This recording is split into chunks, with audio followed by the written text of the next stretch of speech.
Hello there everyone, it's Ace back today, and we're going to be talking about the latest episode of The Mandalorian, Chapter 14, titled The Tragedy. If you've not yet seen it, I would highly recommend you click away now because we're going to be talking spoilers.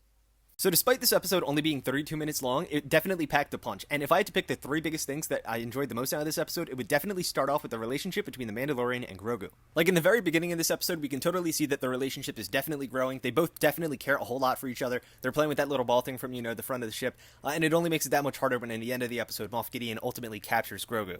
Hopefully this doesn't take long, because I really can't wait for Mando to get his little Jedi son back, and then they can continue to have little catches like father and son.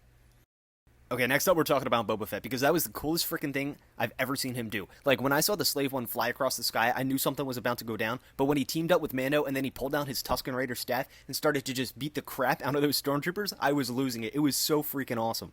Like, the action in general for this episode was insane. We also got the return of Fennec Shand, and she was doing a pretty awesome job, too, with her action, and, like, it was just incredible. Like, just picture Chirrut and Wei from Rogue One, but, like, times 10. That was Boba Fett this episode.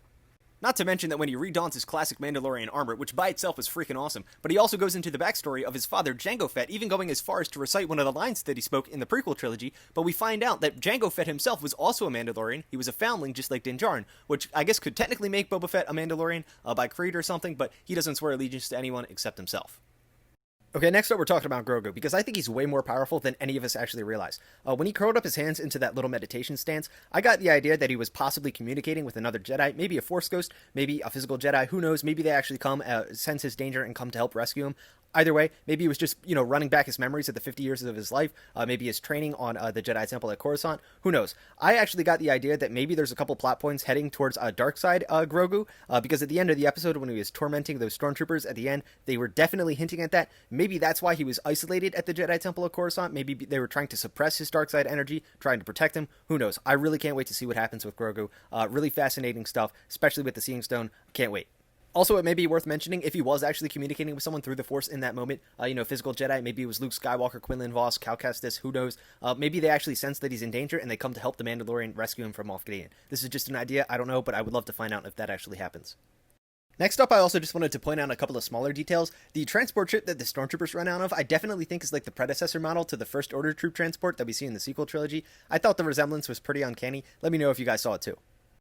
Okay, next up we're talking about the Razor Crest, the ship that just can't catch a break. And unfortunately, there's no going back this time. No mechanic, no Mon Calamari in the galaxy will be able to fix this. It was just blown to bits. Immediately, I thought of the scene from Thor Ragnarok where Korg goes, "Oh no, those foundations are gone. Screw it. Sorry, it's gone." I don't know if I was supposed to laugh at this scene, but I definitely did. And I think there's definitely a double meaning as to why this episode was, called The Tragedy. Not just because Mando lost the child, but he lost his ship in the same day. Very unfortunate stuff. Okay, so last up, I just wanted to do a little bit of theorizing as to who else could help the Mandalorian rescue Grogu from Moff Gideon. Obviously, I think Cara Dune and Greef Karga are probably, a definite. We also have Boba Fett and Fennec Shand. They're helping out the Mandalorian now, which I think is really awesome.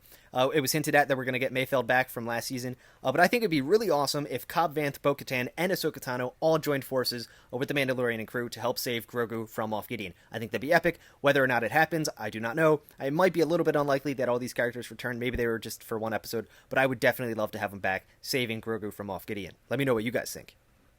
Anyways, guys, that's going to do it for this video. Thank you so much for watching. I absolutely love this episode. Chapter 14, titled The Tragedy. I thought the action was great, the plot points were great, the heart was great. It was just, all around an amazing episode. Let me know what you guys thought. Definitely check me out on TikTok. Stay tuned for more Star Wars videos. Subscribe if you haven't done so already. May the Force be with you all. This is the way.